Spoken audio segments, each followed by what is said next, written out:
On Jerusalem Dateline, the IDF explores Hamas's tunnel network under Shifa Hospital and finds the bodies of multiple hostages.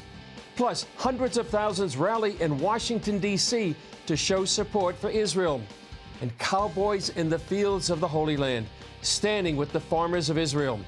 And Israelis unite to help those forced to flee their homes with nothing. All this and more coming up on this edition of Jerusalem Dateline. Hello and welcome to this edition of Jerusalem Dateline. I'm Chris Mitchell. The head of the Israel Defense Forces says Israel is close to dismantling the military system of Hamas in the northern Gaza Strip.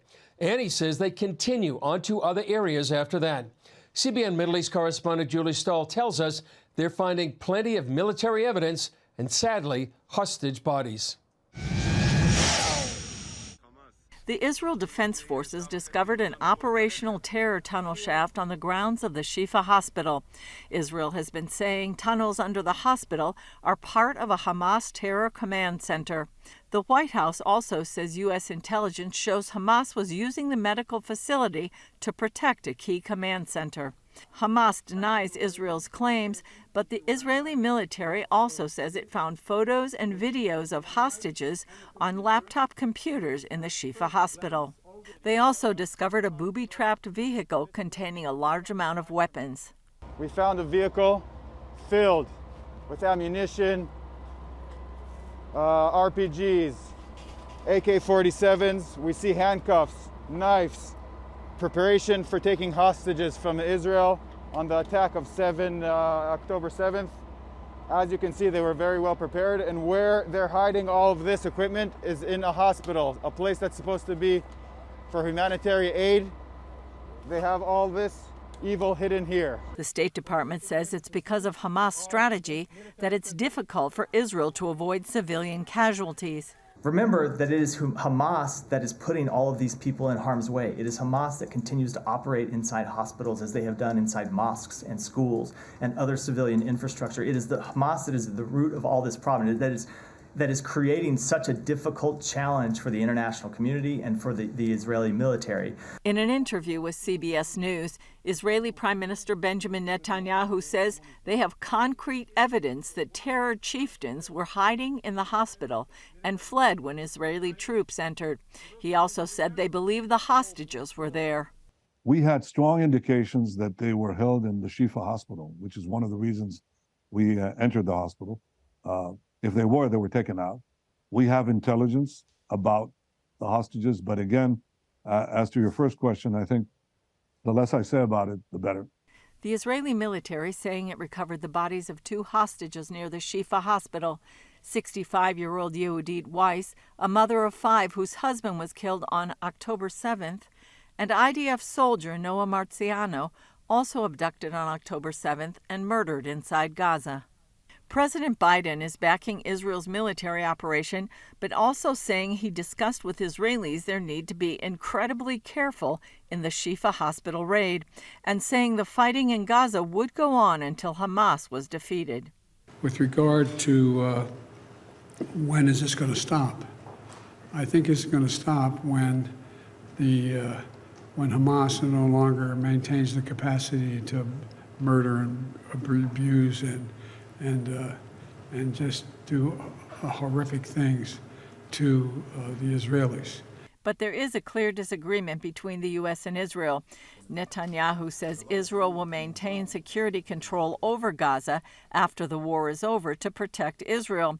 But Biden sees a different future, again supporting a Palestinian state, an idea not likely to be popular here in Israel.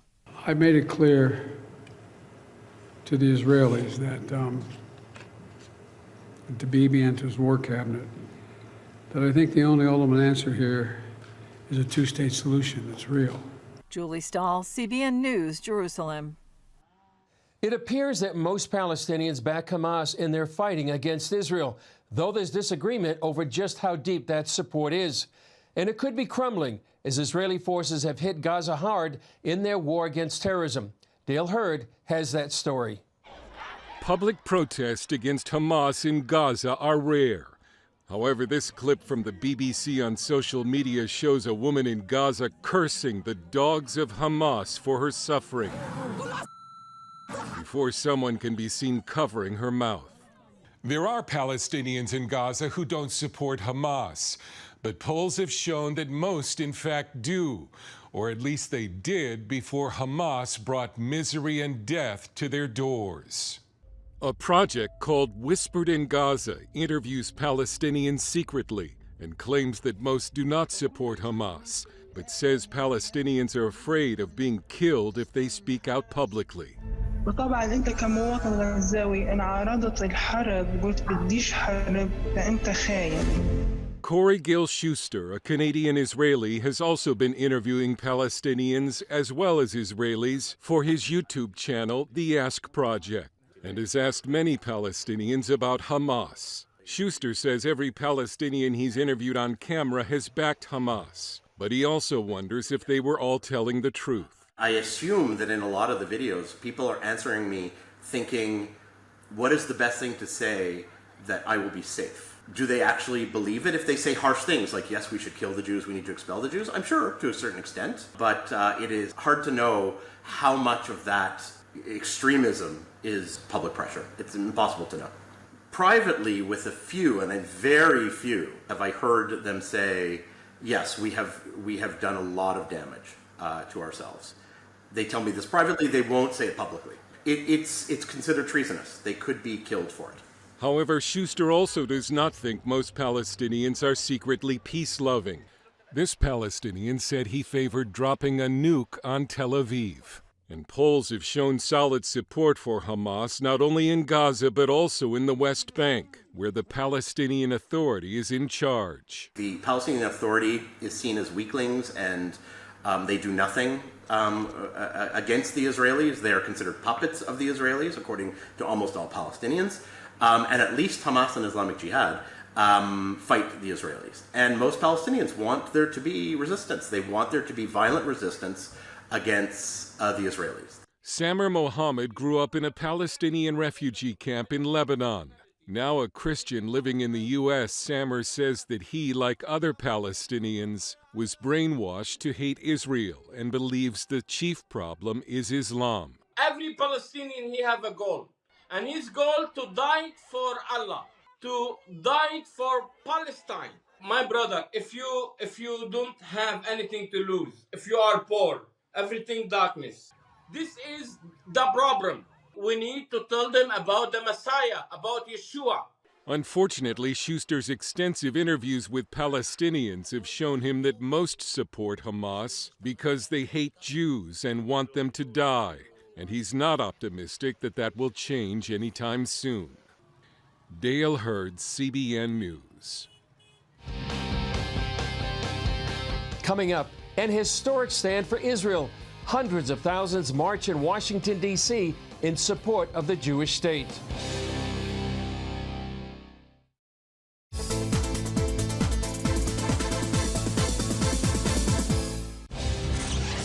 Nearly 300,000 people filled the National Mall to show support for Israel this week. People of diverse faiths and political beliefs were united in their stand for the Jewish nation and against anti-Semitism. The rally came in response to weeks of pro-Palestinian and anti-Israel protests in America and around the world. CBN Washington correspondent Hillary Powell was at the march, and she brings us this report. Adults, senior citizens, even entire families from around the country say they wanted to be at this event to be counted in this moment. Organizers say they are grateful for what it demonstrates, that Americans stand with Israel, that they condemn anti-Semitism, and also that they are calling for the full return of all remaining hostages currently being held by Hamas. With a message in song to stamp out hate, organizers say an estimated 290,000 people spoke with their feet, gathering on the National Mall to stand with Israel, condemn anti-Semitism, and call for the safe return of the remaining nearly 240 hostages abducted by Hamas on October 7th. Family members fought back tears to tell their story. My family is being held hostage by terrorists. I am here with you because I love my family, and I promised I would scream to the ends of the earth for them. The March for Israel saw bipartisan endorsement of one of America's closest allies as criticism has intensified over Israel's offensive in Gaza, set off by the Hamas incursion. Overlooking a mass of Israeli and U.S. flags, top congressional leaders, including Senate Majority Leader Chuck Schumer and House Democratic Leader Hakeem Jeffries, joined hands with Republicans House Speaker Mike Johnson and Iowa Senator Joni Ernst. There are few issues in Washington that could so easily bring together leaders of both parties in both chambers, but the survival of the state of Israel and her people unites us together. Congress will continue to support in a bipartisan way the state of Israel and Israel's unequivocal right to exist. Crowd members draped in the Israeli flag stood side by side with Christians as well. Gathered before me on this mall are people of all faiths, beliefs, identities, and backgrounds. You are united by your abhorrence of Jew hatred and your recognition of its lethal nature. I am here to deliver a singular message. Israel, you are not alone. Students from across the country showed up in strong numbers, including young voices, saying they are concerned for others. Because we need to stand with our country in the times of need they're in. One student group came from Miami to show support for Israel. High school senior Shoshana Wagoda says it has real personal impact as she prepares to head to college. We're Jewish and we love Israel and it's our home. And that's the only place that we can feel really safe with all the anti-Semitism in the world. We oppose the state of Israel because we are Jews.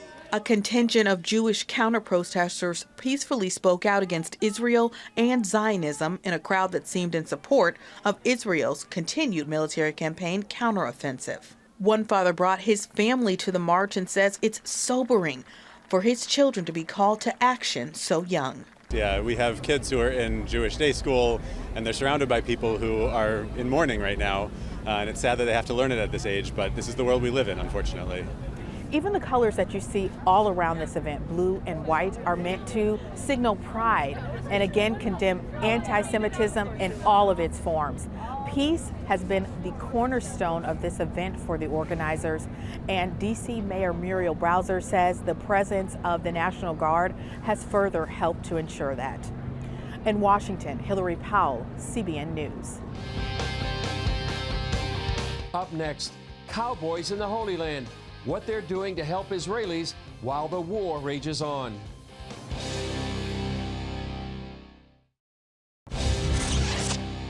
Cowboys on the kibbutz.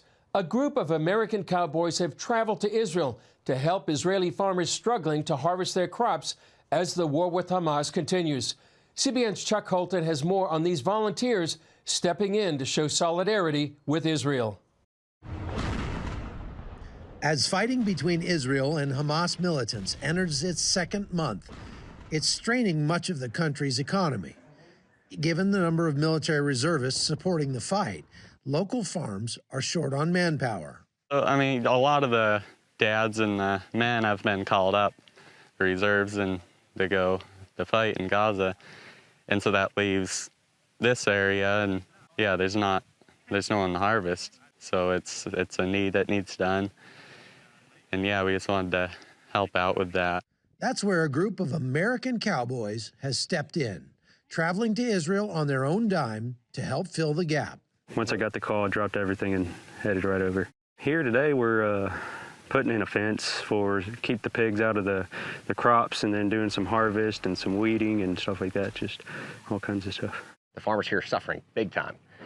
So because we've worked in this area for 20 years, obviously we're not going to leave our farmers. We've got 120 farmers in this region that we've helped. So obviously these guys are the guys we're helping. So the cowboys were on their way to come help, and somebody caught them on the way in and took a picture, and it went totally viral. So now I don't think there's an Israeli in the country that doesn't know about the cowboys. But literally, we're staying to task.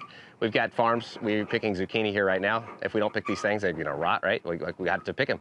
When you look at the news, sometimes it seems extremely scary, and yeah, there's stuff going on, but it's not. It's different when you're here than how it feels so scary when you're just reading the headlines, you know. The men are here at the request of HaYovel, a group of American Christians who moved to Israel 20 years ago to support the Israeli people. These cowboys have come all the way from the United States at their own expense to stand out here in a field in the hot sun and harvest zucchinis right on the Jordanian border in a field that is essentially surrounded by minefields on all sides. And that might not seem like the way that you'd want to spend your vacation, but for these guys, it's not so much about the work that they're doing here. It's more about the chance to encourage Israelis and let them know that they're being supported from around the world.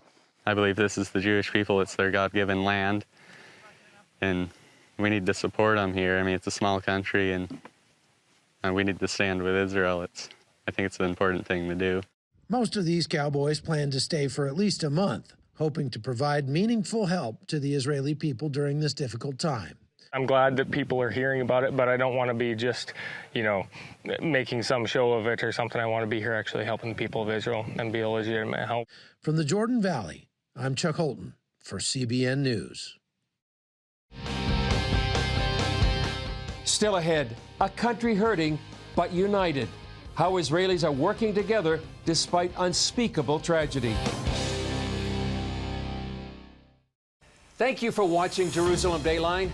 We're committed to providing you with unbiased reporting from the Holy Land. Through weekly broadcasts, podcasts, and online media, our vision is to reach millions around the globe with the true story of what's happening in Israel and the Middle East, all from a biblical and prophetic perspective. This is a big vision and is only made possible by the generous support of people like you. Call us toll-free at 1-800-700-7000 or go to cbn.com/Jerusalem Dateline and make a donation that will help spread the light of truth about Israel throughout the world. While many Israelis believe October 7th is the worst event in Jewish history since the Holocaust, they also feel the tragedy is bringing out the best in their people. CBN Middle East correspondent Julie Saul shows us how they're stepping up to help people in need. When Hamas attacked communities along the Gaza border October 7th, people escaped with almost no belongings. It didn't take long for Israelis from around the country to jump in and help. The people of Israel now is in its best, and everybody takes part for effort to take care for us. The government, it's taken a lot of time for the government to act, but earlier the people is acting. Nearly 1,000 residents of Be'eri community are staying at the David Hotel on the Dead Sea. This includes children who need activities and school. Inbal Bachar normally oversees preschool children up to age 3 in the Eshkol region. That includes her own kibbutz Be'eri, one of the hardest hit communities. When we came to here, to Dead Sea, in the beginning, I thought that I have enough energy, you know, to build all the kindergartens and all this. But very quick, I understood it. I'm not there. I'm not good for this project. Then Israelis and organizations like Dror Israel and IsraAid joined in the effort. They built us kindergartens from birth to 6 years old. And it took me something like 2.5 weeks to recover and to be able to wake up in the morning to do something, to want to awake in the morning. Kindergarten teacher Ella Yalon left her home in central Israel to help. We felt that with all the horrible things that happened to us here in Israel, I think most of the people in Israel wanted to do something. And when we saw this invitation, we understood as education people that this is the place we need to be right now. One priority is getting children back to a regular routine. We try to build a schedule that they know they come here in the morning, they go in the noontime. in the meanwhile, every day we do a circle that we sing, move a little bit, read stories. They've also started a garden. It's activity that bring the hope and thinking positively about the future, that something will grow. Since 2001, Israel Aid has responded to more than 100 disasters worldwide, and this is the first time they are working in their home country. We are now working in over a dozen locations across Israel with displaced communities from the Gaza border region. Shahar May says it became clear the first day they would need to launch an operation. We run a child and parent space where children can engage in play under the supervision of trained mental health professionals. And we also handle the logistical support for the donation store. Many people left their homes with absolutely nothing, just the clothes on their back. May says even though the Be'eri residents have suffered huge trauma and loss, they are pulling together. Everything we do is in full partnership with the kibbutz itself, but the community itself, watching them come together and the resilience that is here in that community and all of the communities that we work with is incredible. Dr. Alon Pauker, a Be'eri resident, says this sense also gives them the strength and will to rebuild, even if it takes 2 or 3 years to come up with a solution. When you come as a community, you can rebuild the community.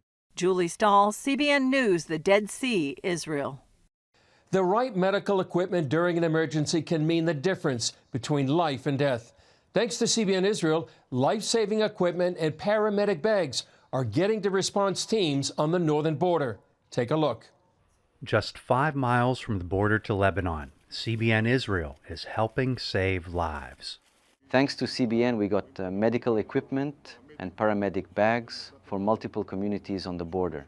This is giving life-saving abilities to the few paramedics and response teams here. This area is under such heavy attack, it's difficult for paramedics to get in. The northern border is hot right now. They are shooting rockets at our settlements every day at both military and civilian targets.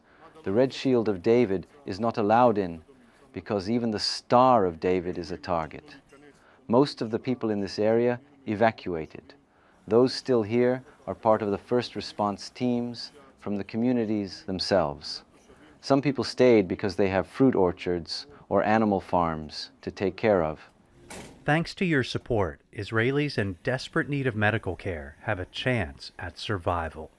This is life-saving gear in these bags, intubation kits, oxygen, life-saving medicine, and other paramedic equipment. These kits were designed to save lives and keep people stable until medical units and rescue forces arrive. They are really needed since medical teams cannot enter. These kits are all we have to save lives. Well, that's all for this edition of Jerusalem Dateline. Thanks for joining us. You can access our daily war updates on Facebook and YouTube. And remember to pray for the peace of Jerusalem, the release of all the hostages, the safety of Israeli soldiers, and all innocent civilians caught in harm's way. I'm Chris Mitchell. We'll see you next time on Jerusalem Dateline.